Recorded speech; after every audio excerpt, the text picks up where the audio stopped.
तो आइए आज के क्लास में हम लोग क्लास 10th का सब्जेक्ट पढ़ने वाले हैं संस्कृत। और ये जो पाठ हम लोग आज शुरू कर रहे हैं चतुर्दश पाठ यानी 14 पाठ, आज यह चैप्टर समाप्त होगा। साथ ही साथ आज हम लोग का जो ये विषय संस्कृत है ये भी समाप्त हो जाएगा।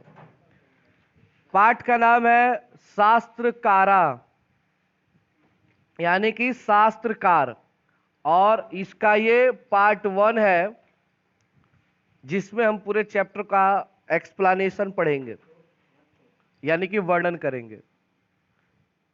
इसके बाद से आप लोगों को इस चैनल पर संस्कृत व्याकरण का एक सीरीज चलेगा, यानी कि रोज एक एक टॉपिक मिलेंगे करीब करीब 15 दिनों तक, क्योंकि 12 से 15 टॉपिक है संस्कृत व्याकरण के, ज़्यादा नहीं है। वैसे तो टॉपिक देखा जाए तो उसका 50 से भी ऊपर है, लेकिन पढ़ा उतना ही जाएगा जितने की आवश्यकता है। तो उसे आप लोग कल से देखेंगे और तैयार करेंगे। तो चलिए इस पाठ को हम लोग शुरू करते हैं।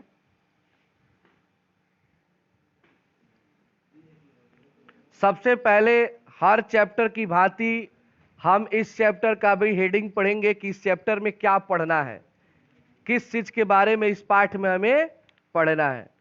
तो आप लोग निकाल सकते हैं, आप अपने किताब के पेज नंबर 112, पेज नंबर 112 वहां पे देखेंगे। भारते वर्षे शास्त्राणाम महती परंपरा श्रूयते।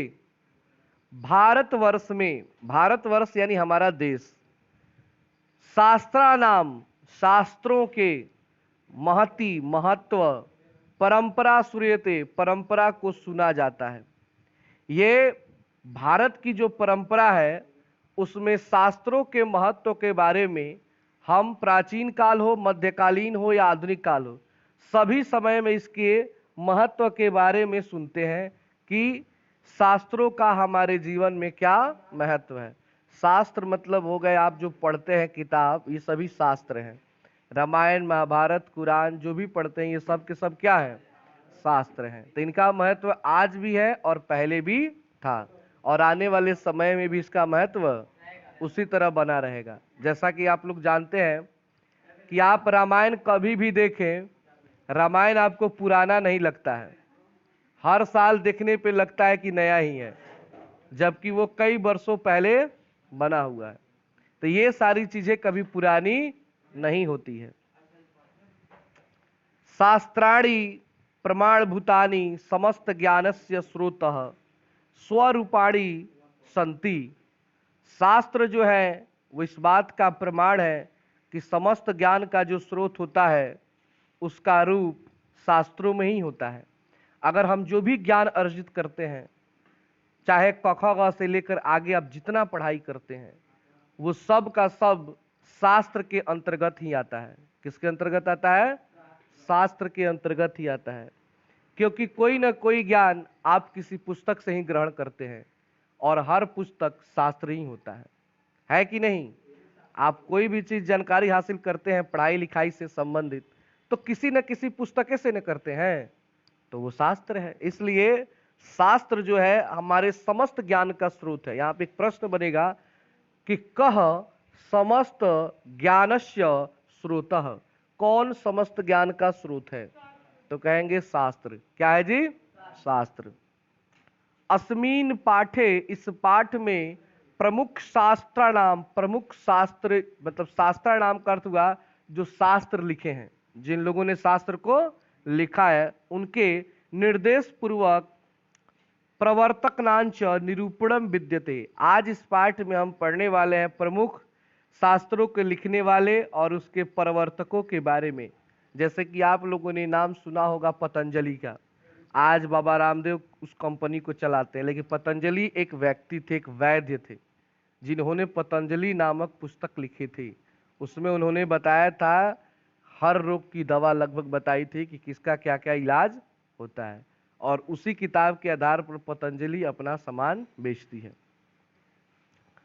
मनोरंजनाय, मनोरंजन के लिए, पाठे अस्मिन, इस पाठ में प्रश्न उत्तर शैली आसादिता वर्तते, प्रश्न उत्तर शैली के रूप में प्रस्तुत किया गया। यानी कि जो इस पाठ को हम लोग पढ़ने वाले हैं संस्कृत के महत्व के बारे में, तो ये पाठ बोरिंग ना हो, मतलब पाठ आप लोगों के लिए उबाऊ ना लगे, इसलिए इसको प्रश्न उत्तर के रूप में प्रस्तुत किया जा रहा है। प्रश्न उत्तर यानी कि गुरुदेव आएंगे क्लास में और बच्चे जैसे आप लोग बैठे हुए हैं तो आप संस्कृत से संबंधित बहुत सारे प्रश्न करेंगे। उसी तरह गुरुदेव क्लास में जाते हैं और उस क्लास में बैठे बच्चे उनसे क्या पूछते हैं, प्रश्न करते हैं और गुरुजी उनका उत्तर देते हैं। तो चलिए पाठ को हम लोग शुरू करते हैं। तो आप समझ में आ गया होगा क्या पढ़ने वाले हैं इसमें हम। तो शास्त्रों के महत्व के बारे में पढ़ने वाले हैं, कौन कौन शास्त्र को लिखे हैं उसके बारे में पढ़ने वाले हैं, और ये जो बातें होंगी वो गुरु और छात्रों के संवाद के जरिए होगा। सबसे पहले है, ऊपर हेडिंग में आप देखेंगे कोष्ट में, शिक्षक कक्षायाम प्रविशति, शिक्षक कक्षा में प्रवेश करते हैं। कौन कक्षा में प्रवेश करते हैं, शिक्षक। सादरम उत्थाय तस्य अभिवादनम कुर्वन्ति, और सादर, सादर का अर्थ होता है आदर के साथ, उत्थाय उठकर, तस्य अभिवादनम उनका अभिवादन, कुर्वन्ति करते हैं। जैसे कि आप लोग क्लास में हम आते हैं तो खड़े होकर आप लोग जो स्वागत करते हैं, उसी तरह उस क्लास के बच्चे भी खड़े होकर उनका क्या करते हैं, अभिवादन करते हैं, स्वागत करते हैं, मन धन्य हो जाता है। अब देखिए शिक्षक क्या कहते हैं, शिक्षक कहते हैं उपविशन्तु सर्वे, सभी लोग बैठ जाइए, अद्य युष्माकं परिचय संस्कृत शास्त्र भविष्यति, आज हम लोग संस्कृत शास्त्र के भविष्य के बारे में परिचय चर्चा करेंगे। आज हम किसके बारे में चर्चा करेंगे, संस्कृत शास्त्र का क्या भविष्य है, आने वाले समय में इसकी क्या उपयोगिता है, इसके बारे में हम लोग चर्चा करेंगे। कौन कहते हैं, शिक्षक यानी गुरुजी कहते हैं। अब युवराज, युवराज नाम का एक लड़का है, वो कहता है गुरुदेव शास्त्रम किम भवति, गुरुदेव शास्त्र क्या होता है, शास्त्र क्या होता है। शिक्षक कहते हैं शास्त्रम नाम ज्ञानस्य शासकम अस्ति, शास्त्र ज्ञान का शासक होता है। ज्ञान का शासक कौन है, शास्त्र। शासक मतलब होता है राजा, शासक मतलब राजा या शासन करने वाला। अगर ज्ञान का कोई राजा है तो केवल कौन है, शास्त्र है, किताब है, पुस्तक है। अगर आप ज्ञान प्राप्त करते हैं, ज्ञान में आप धनी हो जाते हैं, तो इसका एक ही रास्ता है, आप किसी न किसी पुस्तक से गुजरते हैं। चाहे जो भी पुस्तक हो, हर एक पुस्तक शास्त्र है, और शास्त्र जो है वो ज्ञान का क्या है, शासक है, राजा है। मानवानाम कर्तव्य अकर्तव्य विषयान तत् शिक्षयति, मानवों के कर्तव्य और अकर्तव्य की जो शिक्षा होती है वो हमें शास्त्र से ही मिलता है।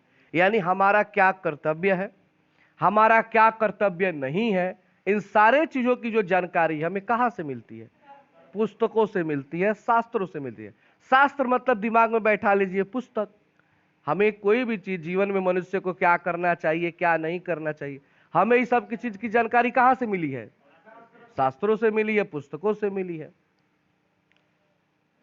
शास्त्रम एव अधुना अध्ययन विषय कथ्यते, शास्त्र ही आज का अध्ययन विषय कहा जाता है।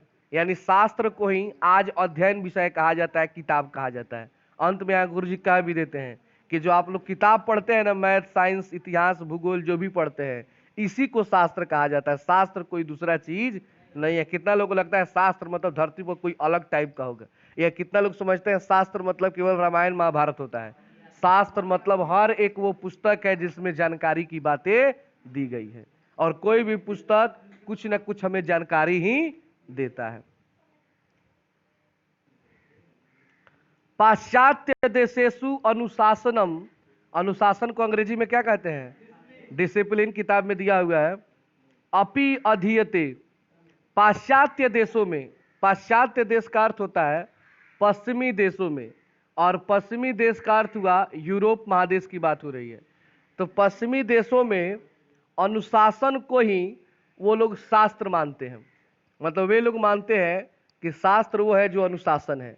अगर आपके अंदर अनुशासन नहीं है तो आपके पास शास्त्र नहीं। एक तरह से देखा जाए तो सही बात है कि अगर आप पढ़ लिख कर अनुशासन में नहीं रहते हैं, मुजरई करते हैं, तो ये आपका पढ़ना लिखना सब बेकार है। कोई फायदा नहीं है कि आप पढ़ाई लिखाई कर रहे हैं। तथापि शास्त्रस्य लक्षणम धर्मशास्त्रेषु इत्थम वर्तते, और शास्त्रों का जो लक्षण है वो धर्म शास्त्रों में इस प्रकार बताया गया है। यहाँ पे अब दिया है, प्रवृत्तिर्वा निर्वृत्तिर्वा नित्येन कृतकेन वा पुंसाम येन उपदेशेत तक्ष अस्त्रम अभिधीयते। यहाँ पे एक श्लोक के माध्यम से कहा जा रहा है कि जो हम लोग प्रतिदिन करते हैं काम, नित्येन कृतकेन, हर व्यक्ति प्रतिदिन सुबह में उठता है तो अपना कुछ ना कुछ काम करता है। ये सबके लिए जरूरी है और सब कोई करता ही है। हर इंसान, हर जीव धरती पे जब जन्म लिया है तो सबसे पहले उठ करके अपना नित्य क्रिया जो होता है सब कोई करता है।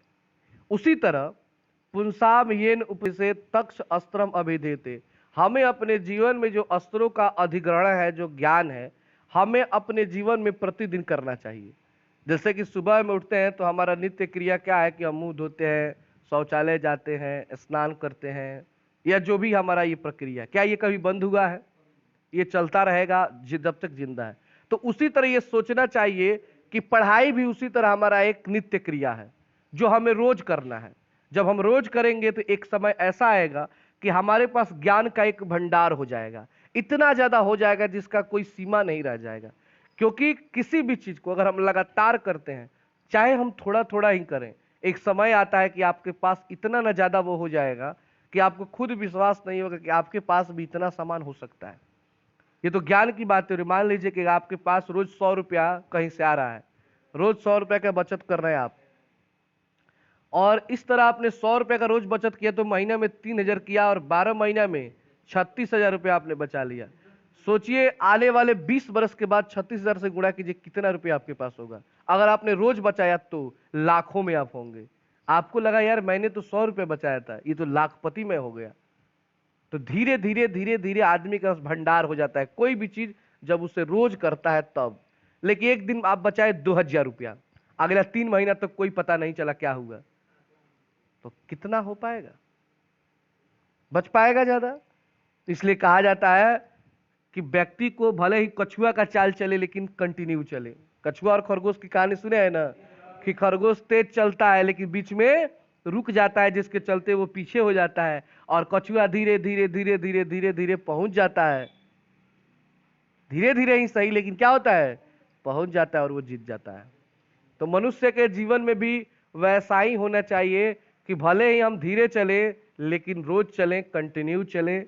इससे क्या होगा कि हमारे पास ज्ञान बहुत ज्यादा हो जाएगा। अगर आप रोज पढ़ाई करते हैं, क्लास डेली आते हैं, जितना पढ़ाया जाता है रोज पढ़ते हैं, तो एक समय आएगा कि आपके पास ज्ञान का भंडार हो जाएगा। सोचिए ये संस्कृत आज समाप्त हो रहा है, अगर आप लोग रोज एक एक पाठ किए होंगे तो पिछला लगभग हम लोग पढ़ रहे हैं 20-22 दिन से, 20-22 दिन में आपके पास एक बढ़िया फेयर बन चुका होगा। हो गया है कि नहीं हो गया है? सोचिए अगर इसी तरह आप 1 साल तक पढ़ते हैं तो वैसे वैसे कई किताब और कई कॉपियां तो भर जाएंगी और आपके पास ज्ञान का एक भंडार हो जाएगा। 1 साल की बात की जा रही है और आने वाले कई वर्षों तक पढ़ना है। तो इसी तरह ज्ञान अगर आप कंटिन्यू करेंगे तो ज्ञान के भंडार आपके पास हो जाएगा। इसलिए बीच में कभी भी पढ़ाई या कुछ भी छोड़ते हैं तो आप कभी भी सक्सेस नहीं हो सकते हैं। आगे अब एक अभिनव नाम का लड़का है, वो प्रश्न करता है अपने गुरुजी से, अर्थात शास्त्र मानवेभ्य कर्तव्यम अकर्तव्यं च बोध्यति, अर्थात शास्त्र जो है वो मानव के कर्तव्य और अकर्तव्य का बोध कराता है, ज्ञान कराता है। बोध मतलब होता है ज्ञान कराना। बोध मतलब क्या होता है? ज्ञान कराना। बोध मतलब ज्ञान कराना, ठीक है ना? तो ये क्वेश्चन कौन करता है? अभिनव करता है। किनसे? गुरु जी से। शास्त्रम नित्यम भवतु वेद रूपम, शास्त्र जो होता है वो वेद का ही रूप है। जो हम लोग वेद पढ़े हैं ना, ऋग्वेद, यजुर्वेद, सामवेद, अथर्ववेद, तो शास्त्र जो होता है वेद का ही क्या होता है? रूप होता है। अथवा कृतकम भवतु ऋष्य आदि प्रणतम, और जो हमारा कार्य किया गया होता है और उससे जो हमें जो प्राप्त होता है वो भी आपका शास्त्र ही है। यानी जो भी हम काम करते हैं, तो कोई भी काम हम अपने दिमाग लगाकर नहीं करते हैं। कोई भी ऐसा काम है जो बिना दिमाग लगाए हो सकता है, अच्छे से दिमाग लगाएंगे तो वो भी आपके पास जानकारी है, वो भी एक प्रकार से आपका शास्त्र है। शिक्षक कहता है सम्यक जनासी वत्स, सत्य जानते हो वत्स, तुम सही कह रहे हो। कृतक शास्त्र ऋषि अन्य विद्वांस रचितवंत, जितने भी शास्त्र बने हैं या तो किसी ऋषि ने लिखा है या किसी विद्वान ने उसकी रचना की है। यानी कि शास्त्र या किताब कौन लिख सकता है जी? कोई विद्वान न लिख सकता है, पढ़ा लिखा ही न लिख सकता है। आज तक सुने हैं कि कोई अनपढ़ होगा और शास्त्र किताब लिख दिया हो, और उसका किताब कोई पढ़ेगा? पहले चीज क्यों लिखेगा कैसे, जब उसको पता ही नहीं पढ़ाई होता कैसा है। जब पढ़ेगा लिखेगा तभी लिख सकता है कुछ भी। सर्वप्रथम षट वेदांगानी शास्त्राणी संति, सबसे पहले शास्त्र के रूप में 6 वेद के अंगों को जाना जाता था। वेद के कितने अंग है? 6 अंग है।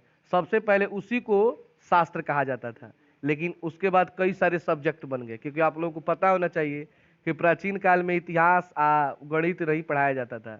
उस समय बस ये शास्त्र के रूप में वेद पढ़ाए जाते थे। क्या पढ़ाए जाते थे? वेद के ये 6 अंग, और उसके बाद तलवार भाला सिखा दिया जाता था। अभी वैसा टाइम नहीं है, अभी मैथ है, इतिहास, भूगोल, कई सारी चीजें विषय बनी हुई हैं। और वे याद रखेंगे, अगर क्वेश्चन पूछता है कि षट वेदांगानी कह संति, ये 6 वेद के जो अंग कौन है बताइए, तो ये नाम याद कर लीजिएगा। पहला है शिक्षा, दूसरा कल्प, तीसरा व्याकरण, चौथा निरुक्त, पांचवा छंद और छठा ज्योतिष। याद होगा आप लोगों को। ये 6 अंक कहीं और भी पढ़े आप लोग संस्कृत में, संस्कृत में इसी क्लास में आप पढ़े हुए हैं। भारतीय संस्कार याद कीजिए, और उसमें पढ़ाया गया था, उसमें ही आया था ये छंद ज्योतिष निरुक्तम, उसमें ही आया था। याद आप लोगों को नहीं आ रहा है।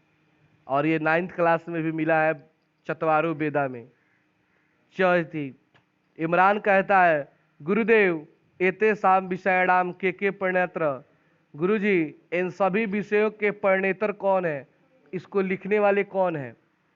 तो शिक्षक कहते हैं शृणुतु यूयम सर्वे सावहितम, तुम सभी ध्यान से सुनो, सभी सावधान से सुनो, मैं बताता हूं। शिक्षा उच्चारण प्रक्रिया बुद्धति, उच्चारण प्रक्रिया से शिक्षा का ज्ञान होता है। यानी किसी चीज को जब हम उच्चारण करते हैं, कब उच्चारण करने का अर्थ क्या होता है जी? पढ़ना या बोलना। जब किसी चीज का हम उच्चारण करते हैं, जैसे कि हम ये पढ़ रहे हैं, तो पढ़ने से ज्ञान का, शिक्षा का, ज्ञान का बोध होता है। आप शिक्षा ग्रहण करते हैं, जब तक पढ़ेंगे नहीं तब तक आपको ज्ञान नहीं मिले। जैसे आपको किताब ये पढ़ा दिया गया, अब आपका कर्तव्य बनता है कि आप घर में बैठकर अपने से पढ़ें, अपने से इसका अर्थ निकालें। लेकिन अगर आप नहीं पढ़ते हैं तो याद रखिए जीवन बीत जाएगा, लेकिन आपको संस्कृत आएगा नहीं। लोग कहते हैं कि सर मुझे संस्कृत नहीं आता है, रीडिंग लगाना भी। अरे आता काहे नहीं, तुमने प्रयास ही नहीं किया कभी। प्रयास करके तो देखो, 1 बार करो, 2 बार करो, 3 बार करो, गारंटी है 3 से 4 बार में कितना भी भारी क्यों ना हो आपको आ ही जाएगा। सर इंग्लिश नहीं आता है पढ़ने के लिए, कभी प्रयास किए हो? हाँ सर एक दिन किए थे, 10 मिनट 5 मिनट किए थे, हुआ नहीं। अरे 5 मिनट नहीं, 5 दिन 25 दिन लगाओ, आ जाएगा। क्योंकि अगर वो विषय बना है तो किसी न किसी मनुष्य ने बनाया है, और मनुष्य बनाया है तो तुम भी मनुष्य हो, कर सकते हो। कोशिश करके तो देखो।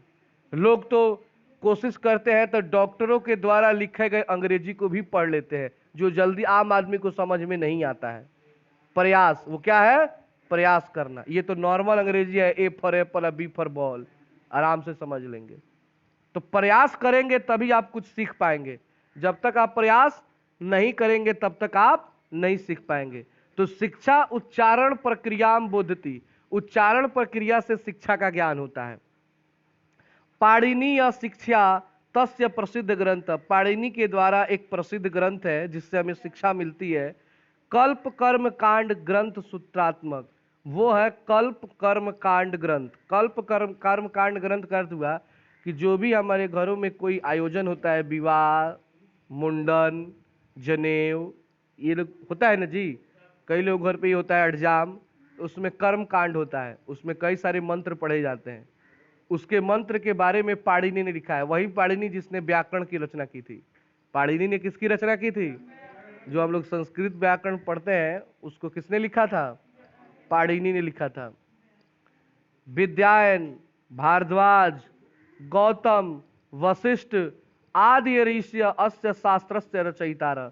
बताते हैं कि जो हम लोग बौधायन का नाम सुने हैं, ऋषि भारद्वाज का नाम सुने हैं, ऋषि गौतम का नाम सुने हैं, ऋषि वशिष्ठ राम जी के गुरु थे उनका नाम सुने हैं, यही लोग तो शास्त्र के रचयिता है। स्टार्टिंग में यही लोग तो शास्त्र को लिखते थे, बाद में सारे लोग आए हुए हैं।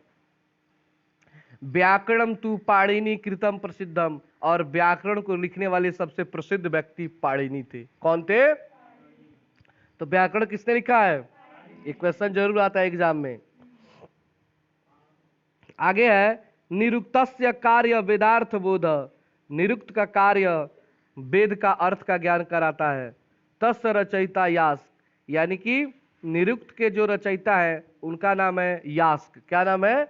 यास्क। छंद पिंगल रचिते, और छंद के रचयिता है पिंगल। छंद के रचयिता कौन है? पिंगल। सूत्र ग्रंथे प्रारब्धम, इसमें सूत्रों का ग्रंथ, ये जो छंद है वो सूत्रों का ग्रंथ है। ज्योतिषम लगध रचितेन, और ज्योतिष विद्या का जो रचयिता है उनका नाम है लगध। क्या नाम है? लगध। वेदांग ज्योतिष ग्रंथेन प्रावर्तत, और ये वेदों के अंग के बारे में वर्णन करते हैं। अब्राहम पूछता है किम एतावंत एवं शास्त्रकारा संति, क्या यही शास्त्रकार हैं? शिक्षक कहते हैं नहीं नहीं, ये शास्त्रकार नहीं है, एते प्रवर्तक एवं, ये प्रवर्तक हैं। देखिए, शास्त्रकार का अर्थ हुआ कि शास्त्र को लिखने वाला, अब प्रवर्तक का अर्थ होता है उसको बताने वाला। जैसे कि कोई बात मैंने बताया, मैंने लिखा नहीं, उस चीज को आपने लिख दिया, तो मैं हो गया प्रवर्तक, और आप लिख दिए तो आप क्या हो गए? शास्त्रकार। जैसे कि गांधी जी ने बहुत बातें कही, लेकिन सारी बातें गांधी जी ने लिखी नहीं, अपनी कही बातें कई लोगों ने आगे चल करके लिखा उस बात को, गांधी जी ने ये कहा था, तो गांधी जी हो गए प्रवर्तक, और उसको लिखने वाले क्या हो गए? शास्त्रकार। वस्तुतः महती परंपराम एस्तेषाणाम शास्त्रणाम प्रवृत्तिवत संचालित, बल्कि इनका महत्व तो शास्त्रों में इस बात के लिए जाना जाता है कि वे इन चीजों को बताए थे। किंच दर्शन शास्त्राणी सट देशी अस्मिन उपक्रांतानी, किंतु दर्शन शास्त्र के बारे में अगर बात किया जाए तो देशे अस्मिन, हमारे देश में अब स्टार्ट हुआ है। दर्शन शास्त्र का अर्थ एक सब्जेक्ट होता है, फिलॉसफी बोलते हैं उसको, वो नया नया शुरू हुआ है। लगभग 100 वर्ष पहले से हमारे देश में इसकी शुरुआत हुई है। उसके पहले समाज शास्त्र, इसका कोई विशेष जानकारी किसी को नहीं था। अब नया नया सब्जेक्ट जुड़ा हुआ। आप लोग जब बीए करेंगे ना, अच्छा इंटर करेंगे, तो उसमें विषय चुनना पड़ता है कि आप कौन कौन सा विषय लेंगे, तो उसमें एक विषय आता है दर्शन शास्त्र। क्या आता है? दर्शन शास्त्र। सिंपल भाषा में समझ लीजिए, आप लोग छोटे क्लास में पढ़े होंगे, नैतिक शिक्षा पढ़े हैं, तो नैतिक शिक्षा को ही बड़े होने पर क्या कहा जाता है?